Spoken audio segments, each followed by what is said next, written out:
Assalamualaikum warahmatullahi wabarakatuh. Para pecinta horor Nusantara, kembali lagi bersama Suciam Rahmat Channel.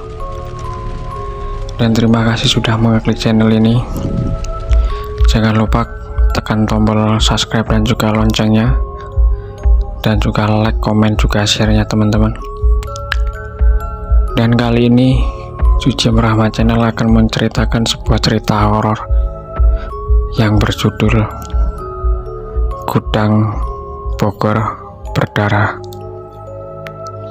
Dan tak perlu lama-lama lagi, langsung kita mulai saja ceritanya.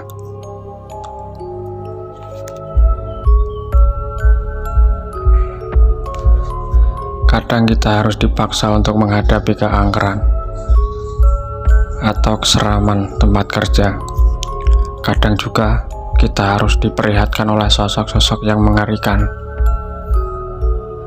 Malam ini sebut saja namanya Tika. Dia akan menceritakan tentang seramnya pabrik tempatnya ia kerja.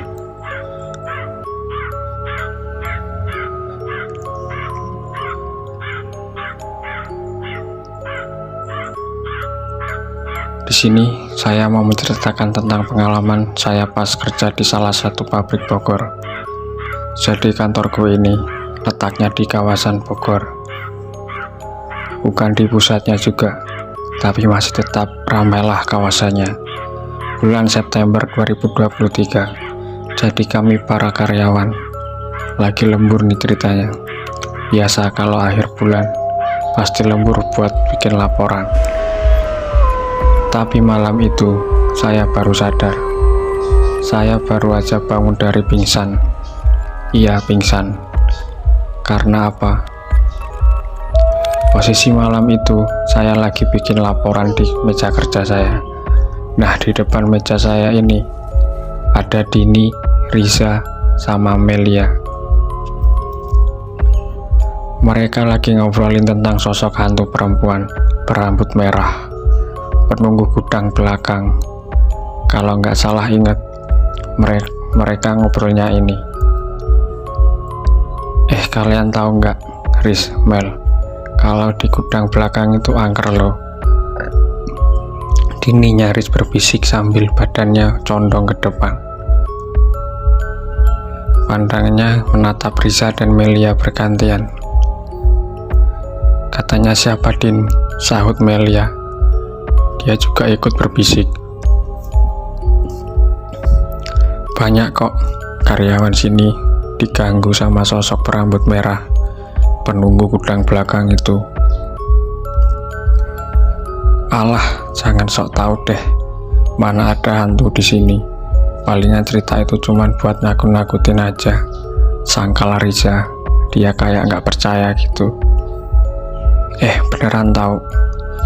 Saya aja pernah ditampakin sama sosok berambut merah pas mau ke kamar mandi. Serem. Dini bergidik ngeri. Sosok berambut merah.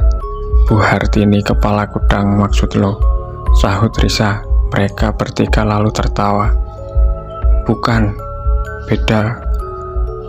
Kayak rambutnya tuh basah darah gitu, Riz. Dini memeragakan sambil menyentuh rambutnya sendiri.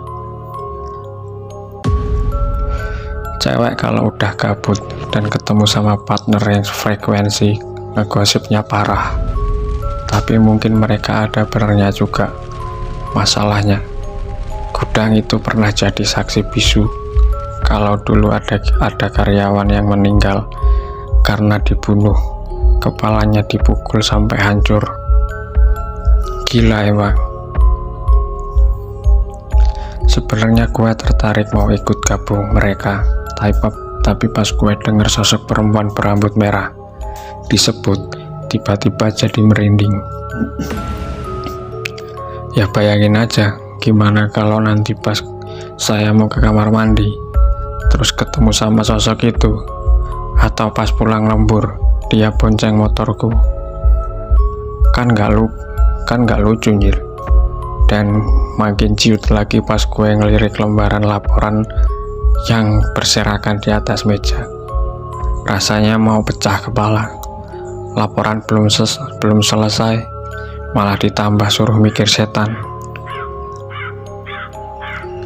Oh iya, ada satu lagi teman saya, namanya Novi, tapi dia lagi sidang sama si bos karena targetnya nggak tercapai.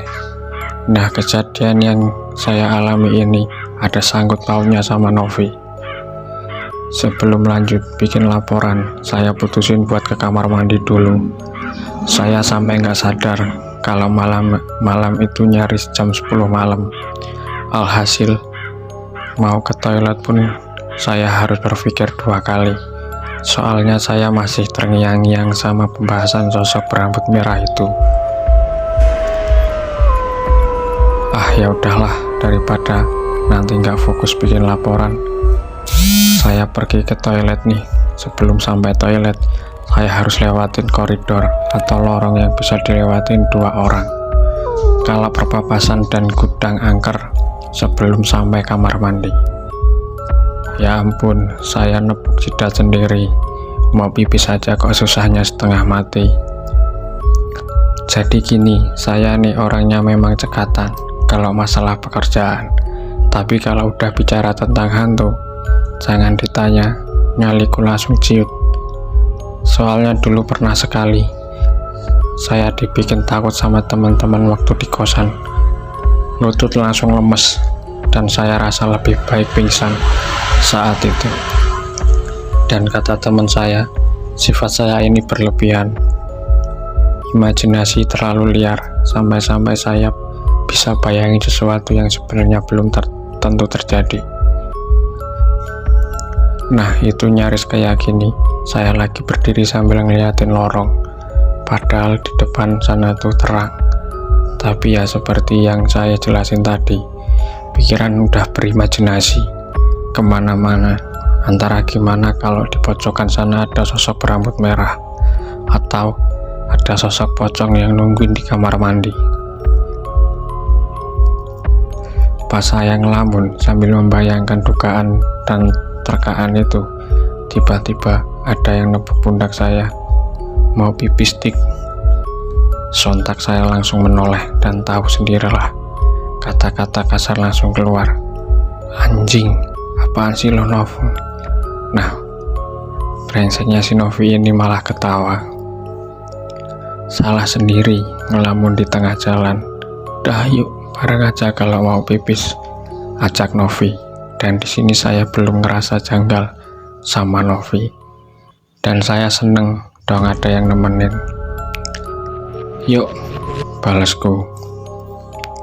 Saya ini sensitif buat ngajak ngobrol si Novi, biar rame aja.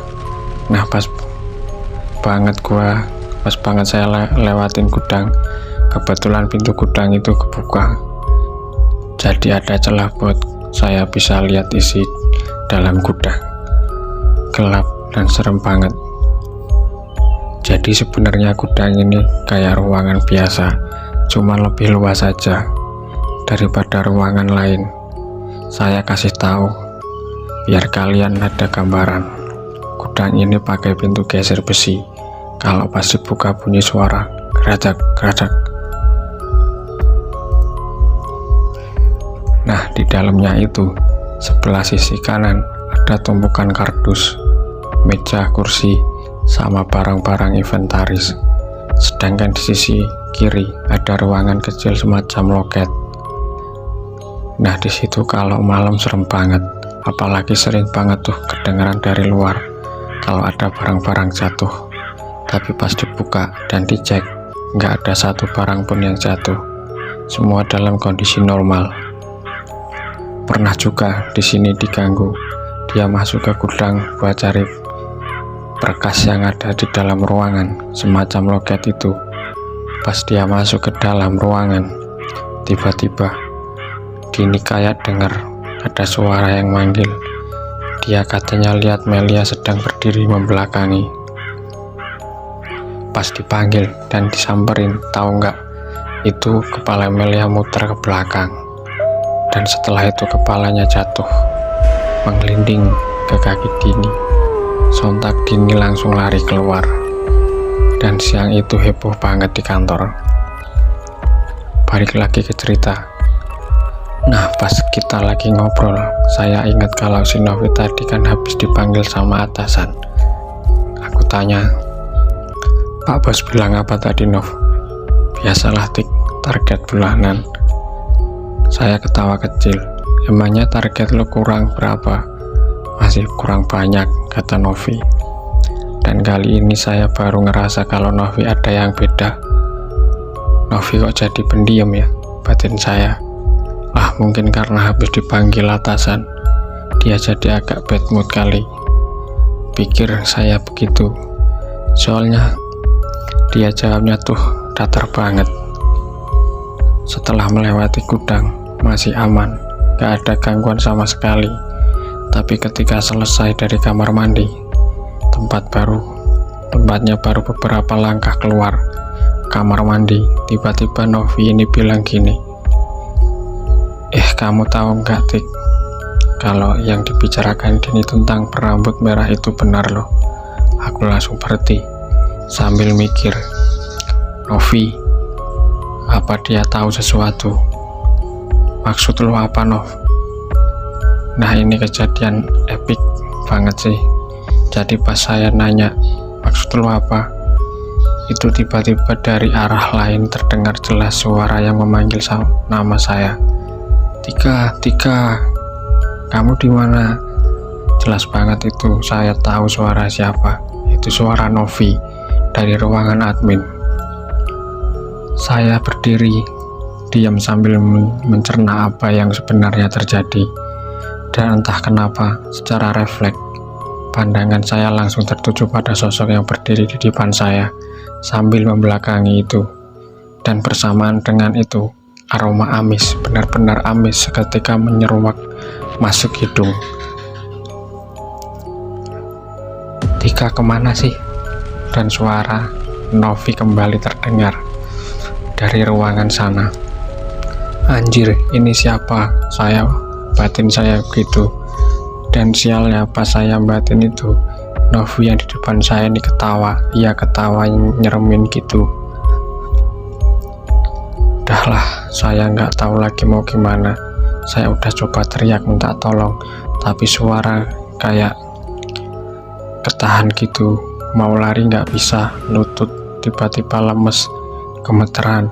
Dan yang paling menjengkelkan, saya paksa buat pingsan, nggak bisa. Bener-bener terpaku.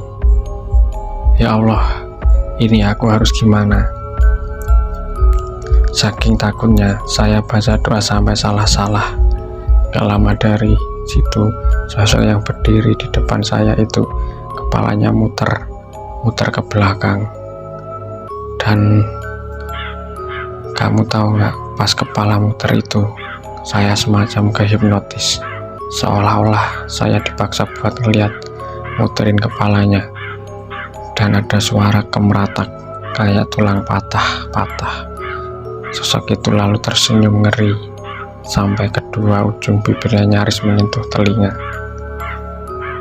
Dan wajahnya, ya Allah, benar-benar hancur.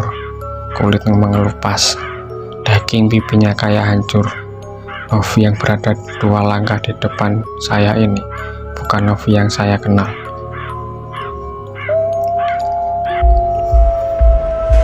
Pelan-pelan banget sosok itu jalan ke arah saya, berdiri. Jalannya mundur tapi wajahnya tetap ke arah saya. Dan dia berhenti sambil bisikin saya, "Tolong carikan tubuh saya di gudang." Saya pasrah, udah gak tahu lagi itu gimana rasanya. Yang jelas, saya benar-benar ketakutan setengah mati.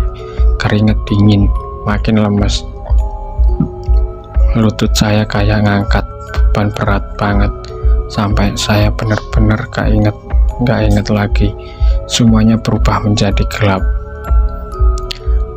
Nah, saya terbangun sudah berada di dalam ruangan admin. Dan di situ udah ada banyak karyawan yang mengerumuni saya. Saya bingung sendiri kenapa orang-orang pada ngumpul di sini. Setelah Dini Risa Melianovi cerita barulah ingat. Pun sampai detik ini saya nulis masih merinding kalau ingat sosok berambut merah itu. apalagi wajahnya yang hancur.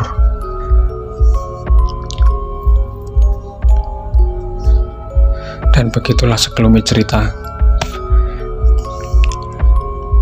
Ini bukan mau menakuti, tapi bisa aja berikutnya kalian yang merasakan pengalaman kayak gitu. Semoga kisah ini bisa menghibur teman-teman pembaca. Oke teman-teman, sampai disitulah cerita gudang